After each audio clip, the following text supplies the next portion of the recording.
Hi, my name is Jan Dowell and I'm a registered dietitian telling you today a little bit about sodium. Now, the upper limit for sodium for the general population is 2,300 milligrams in a day.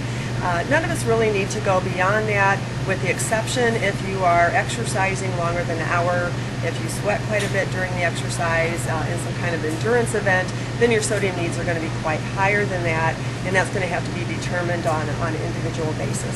But for the general population, the upper limit for sodium is 2,300 milligrams in a day. Now, for blood pressure control, we drop that down to 1,500 milligrams per day to about age 19 to age 50, and then it even drops a little bit more beyond that. That's a pretty low sodium intake and would require that you get rid of the added salt at the table and added salt in cooking. You don't need to put salt in the cooking water. You don't need to add that to rice. Let those at the table season as they please, but you can be very helpful in not putting it in during the cooking process. It does soak into the foods, and it's better to add it later than try to get it out, which you can't do. Sometimes the questions come up, is there a better salt if I am going to use some in cooking? Even in that smaller amount, how much could I use? Now, keep in mind that a typical teaspoon of salt is just over 2,000 milligrams in 1 teaspoon.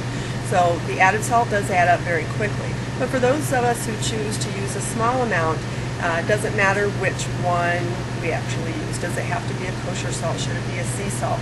Now, the advantage of the sea salt, it might have a little bit of a truer taste, and some people like that for their cooking, the same with the kosher salt.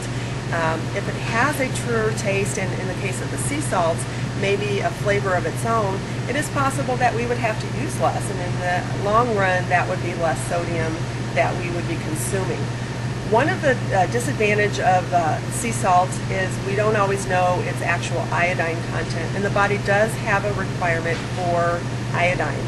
If you do not have a diet that's rich in iodine, then the salt you use should be iodized. So what we're finding now that the sea salts come both in an iodized and a non-iodized version, and I would say if you're not sure, go ahead and get the version even of the sea salt that has iodine that has been added to it. So here it is, just a couple helpful hints for you in making the best choice of a salted item, or starting to take a look at the numbers so that you can see how you yourself can decrease that sodium intake.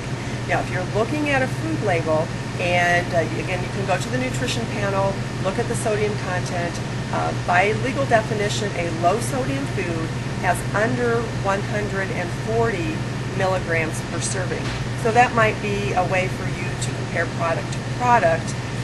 Again, 140 milligrams per item per serving would be considered a low sodium food.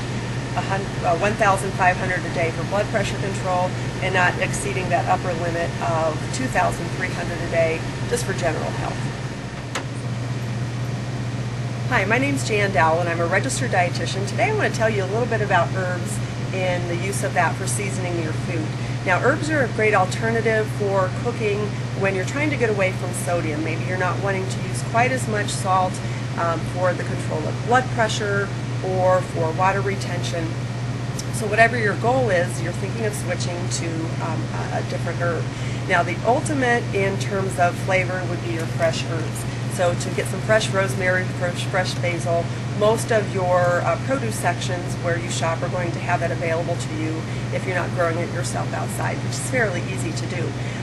That's going to be a nice alternative.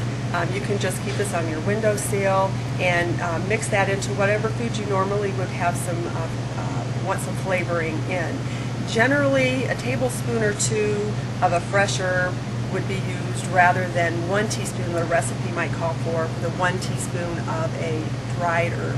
Now, if you have those herbs and spices that have been in your cabinet for longer than 6 months, they're probably not doing you a whole lot of good. They're not going to hurt you, but they probably just don't taste too great, and you might be disappointed in using that as a flavor alternative.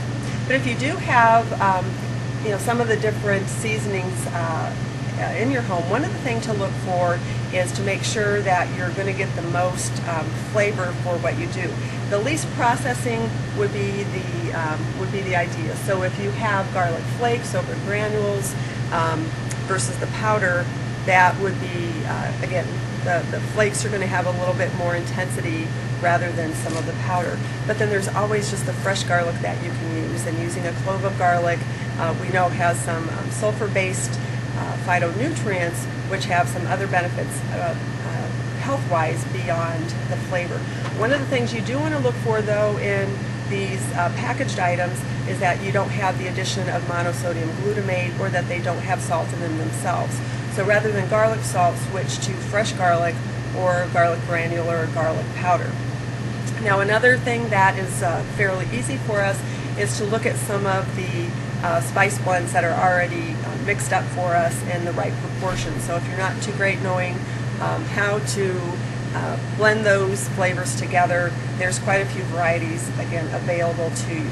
Look to see that they're sodium free. That's easy to do. Just go back to the nutrition panel, look at the sodium content, and you want that number to be, the sodium number to be as low as possible.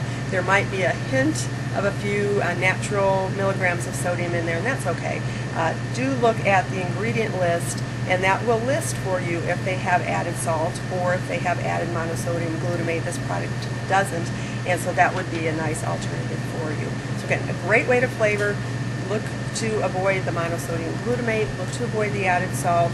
You definitely don't need any high fructose corn syrup added into these items. So just check around. If they're older than 6 months, you want to replenish that, share some with your friends, and to be in the best flavor track, try to use your fresh garlic and your fresh herbs.